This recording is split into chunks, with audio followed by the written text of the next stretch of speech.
Good morning दोस्तों, कैसे हैं आप? आपका सौंदर्या यस में स्वागत है दोस्तों। आपकी परीक्षा को ध्यान में रखकर मैंने यह वीडियो शूट किया है। उम्मीद करेंगे दोस्तों यह वीडियो आपको अच्छा लगेगा। ठीक है दोस्तों, आज हम बंगाल के महान समाज सुधारक ईश्वरचंद्र विद्यासागर के बारे में अध्ययन करेंगे दोस्तों। इनके बारे में देखेंगे कि इनसे रिलेटेड हमारे एग्जाम में क्या इंपॉर्टेंस है, ईश्वरचंद्र विद्यासागर क्यों इंपॉर्टेंस है, क्या ऐसा इन्होंने किया था दोस्तों। इन बातों को हम लोग एनालिसिस करेंगे दोस्तों। ईश्वरचंद्र विद्यासागर बंगाल के महान समाज सुधारक थे दोस्तों। इन्हीं के प्रयास से विधवा पुनर्विवाह अधिनियम एक्ट पारित हुआ था दोस्तों। साथ ही बंगाल में बड़े पैमाने पर दोस्तों महिला स्वतंत्रता, महिला शिक्षा और महिलाओं से संबंधित जितने भी सुधार की बात की जाती है वो इनके आंदोलन में दोस्तों दिखाई पड़ती है। और इन्होंने राष्ट्रवादी भावना को भी फलीभूत किया है। इनको हम one by one topic wise देखेंगे दोस्तों।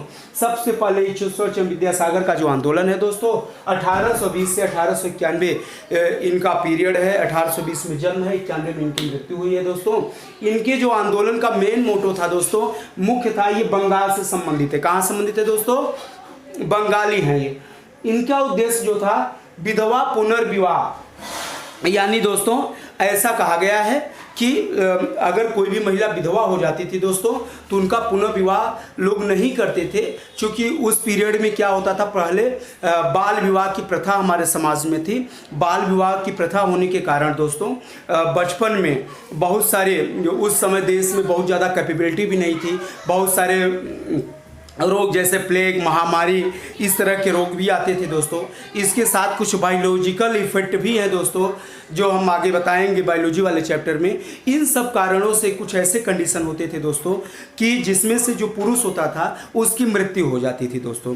अब चूँकि बाहर काम करने के लिए, बाहर जाने के लिए पुरुष होता था, महिलाएँ घर में होती थी, तो बचपन में शादी हो जाती थी, तो वह जो जितने भी रोग की प्रॉब्लम होती है दोस्तों वो जनरली मेल पर ज़्यादा प्रभाव डालती थी और पुरुष की मृत्यु हो जाती थी, जिससे महिलाएं क्या हो जाती थी, विधवा हो जाती थी। और जब विधवा हो जाती थी दोस्तों तो उनको समाज में हे दृष्टि से देखा जाता था, उनका जीवन बहुत ही कठिन हो जाता था दोस्तों। स्वामी ईश्वरचंद्र विद्यासागर के बारे में भी बोला गया था दोस्तों कि इनकी भी एक बहन थी और बहन के साथ भी कुछ ऐसा ही हुआ था। इसी बात से इतना ज़्यादा प्रभावित होते हैं, आघात होते हैं दोस्तों। बहन जब विधवा इनकी होती है तो उसी से इतना ज़्यादा एक्टिव होते हैं कि इन्होंने विधवा विवाह से संबंधित और ये महिला सोशल रिफॉर्म से संबंधित एक व्यापक आंदोलन आरंभ कर दिया दोस्तों। और यही आंदोलन ईश्वरचंद्र विद्यासागर आंदोलन के रूप में बंगाल में दिखाई पड़ता है दोस्तों। विधवा पुनर्विवाह के बारे में, विधवाओं का पुनर्विवाह के लिए इन्होंने, इनके आंदोलन का इतना ज़्यादा प्रभाव होता है कि उस समय का जो वर्तमान गवर्नर जनरल था दोस्तों लॉर्ड कैनिंग इनका समर्थन करता है और 1856 में दोस्तों विधवा पुनर्विवाह अधिनियम, विधवा पुनर्विवाह एक्ट पारित करता है दोस्तों। विधवा पुनर्विवाह जब एक्ट पारित हो गया दोस्तों तो इसका मतलब यह है कि अब विधवा जो महिलाएं हैं वह भी अपनी पुनः शादी कर सकती हैं। अगर किसी विधवा महिला का कोई अगर संतान है, कोई बेटा है, तो जिससे पुनः शादी होगी उसका ओरिजिनल बेटा माना जाएगा दोस्तों। और दूसरे पिता के संपत्ति में उस विधवा बेटे का हकदार होगा दोस्तों। यानी अगर मान लेते हैं दोस्तों कोई विधवा माँ है, उसका एक बेटा पहले से है, पुनः शादी के बाद दूसरा बेटा हुआ तो उसके 2 बेटे होंगे और पुनः शादी होने वाले पिता की जो भी संपत्ति होगी उसमें दोनों का बराबर हिस्सा होगा। ऐसा एक्ट किसने पारित किया दोस्तों? ईश्वरचंद्र विद्यासागर। यही आपके एग्जाम का सबसे मोस्ट इंपॉर्टेंट क्वेश्चन है जो आता है। लॉर्ड कैनिंग 1856 विधवा पुनर्विवाह एक्ट। दूसरा, ईश्वरचंद्र विद्यासागर ने क्या किया दोस्तों? ये महान राष्ट्रवादी विचारक थे दोस्तों। इनके आंदोलन में देशभक्ति की भावना, लोगों को जोड़ने की भावना, क्रांतिकारी विचार पूरी तरह से दिखाई पड़ता है दोस्तों। इन्होंने लोगों को जोड़ने के लिए, कन्वे करने के लिए एक सोम प्रकाश नामक समाचार पत्र जारी किया था। सोम प्रकाश जो समाचार पत्र था दोस्तों इनका, यह 1859 में प्रकाशित हुआ था। कब हुआ था दोस्तों? 1859 में। और इस समाचार पत्र के द्वारा दोस्तों ये बंगाल में बड़े पैमाने पर दोस्तों राष्ट्रवादी आंदोलन को जन्म देते हैं दोस्तों, जिससे बंगाल में एक व्यापक आंदोलन दिखाई पड़ता है दोस्तों।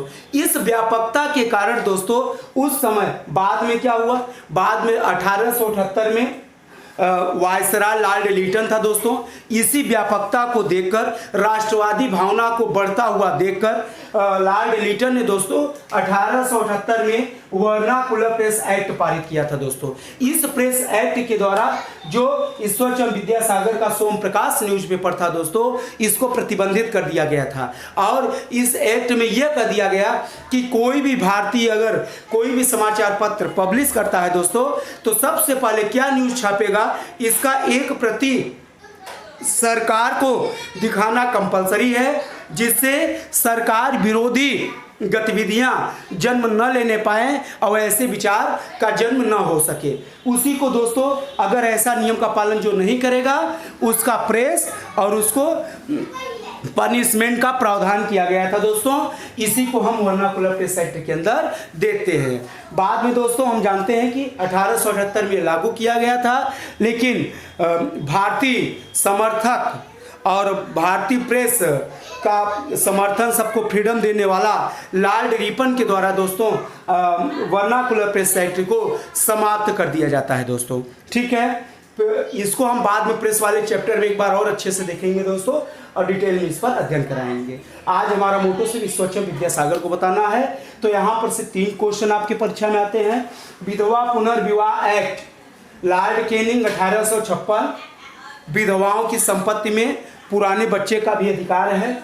इनका सोम प्रकाश न्यूज़पेपर पूछा गया कि वर्नाकुलर प्रेस एक्ट किस न्यूज़पेपर के विरुद्ध लाया गया था, तो विशेष ध्यान रखना है, सोम प्रकाश समाचार पत्र के विरुद्ध में वर्नाकुलर प्रेस एक्ट लाया गया था। लाने वाला लॉर्ड लिटन और समाप्त करने वाला लॉर्ड रिपन। बस इतना ही आपके एग्जाम का क्वेश्चन बनता है।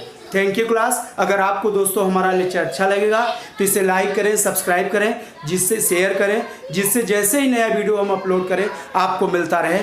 Thank you class.